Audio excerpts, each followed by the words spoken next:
네, 안녕하세요. 김현수 원장입니다. 이번 시간에는 하안검 수술에 있어서 눈 밑 주름, 눈 밑 지방 수술에 있어서 가장 중요한 점만 간단히 짚고 넘어가도록 하겠습니다.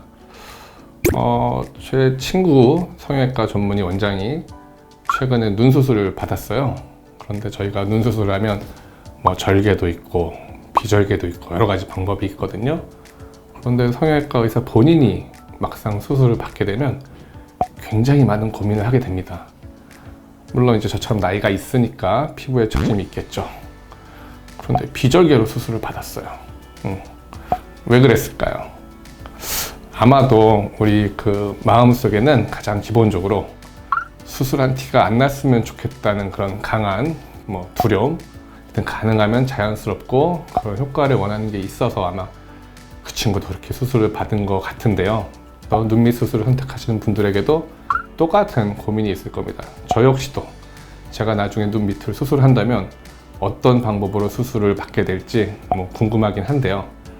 말씀드린 대로 자연스러워야 돼요. 그래서 실제로 우리가 TV나 어떤 매체를 통해서 중요한 배우분들을 보면은 제가 성형외과 의사 입장에서 봤을 때 저분이 눈밑 수술을 한 것 같은데 수술한 티가 나고 좀 뭔가 자연스럽지 않고 뭔가 저분의 눈에 제가 시선이 꽂혀요. 그 부위에. 그래서 그분의 연기에 빠져들지 못하고 그분의 눈을 유심히 관찰하고 있는 제 자신을 발견하게 됩니다. 이는 이유가 뭐냐면 그 부위가 뭔가 부자연스럽기 때문일 것 같아요. 풀 HD여서 더 잘 보이죠. 그래서 그런 배우분들도 그럴 경우에는 안경을 두껍게 쓰고 나오시기도 하고 어떤 경우에는 그런 일들이 있습니다. 눈밑 수술에 있어서 가장 중요한 점은 존경하는 선배 원장님께서 저희가 이제 컨퍼런스를 할 때 말씀해 주신 게 있는데요. 섭섭하게 해야 된다. 약간은 섭섭하게 해야지 그게 오히려 자연스럽고 수술한 티가 많이 나지 않습니다. 아까 말씀드린 제 친구도 약간 그런 의미에서 자기의 눈 위에 수술을 약간 섭섭하게 시행했을 거예요.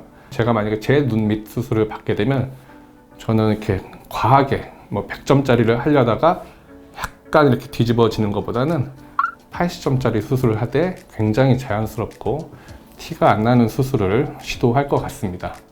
그런 부분에 있어서 눈 밑에는 수술할 때 욕심내지 말자. 이게 가장 중요한 부분이 되겠습니다.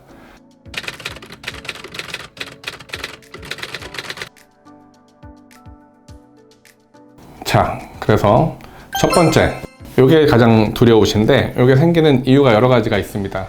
우리가 안검 외반 혹은 안검 퇴출 여러 가지 표현을 하는데요. 눈꺼풀이 뒤집혀졌다 이런 얘기죠. 사실은 이제 뒤집혀지면 바람도 들어오고 이제 안구 건조증도 생기고 여러 가지 문제가 야기됩니다. 이 뒤집혀지는 게 물론 피부를 많이 잘라서만 생기는 건 아니고요. 실제로는 피부를 덜 잘라도 이 피부부터 이 뼈 안쪽 사이 요 중간에 우리의 구조물들 중에서 피가 고이거나 아니면 중간에 흉살이 많이 생겼을 때도 얘가 밑으로 꺼질 수는 있는데요. 우선 첫 번째, 피부를 많이 자르는 경우에 이 수술이 아무리 우리가 열심히 해도 자연스럽게 될 수가 없습니다. 자, 첫 번째로는 이제 피부를 저희 존경하는 선배 원장님의 의견처럼 과하지 않게 좀 쉽게 표현하면 섭섭하게 좀 잘라내는 게 굉장히 자연스럽다는 말씀을 드렸고요. 두 번째 중요한 것은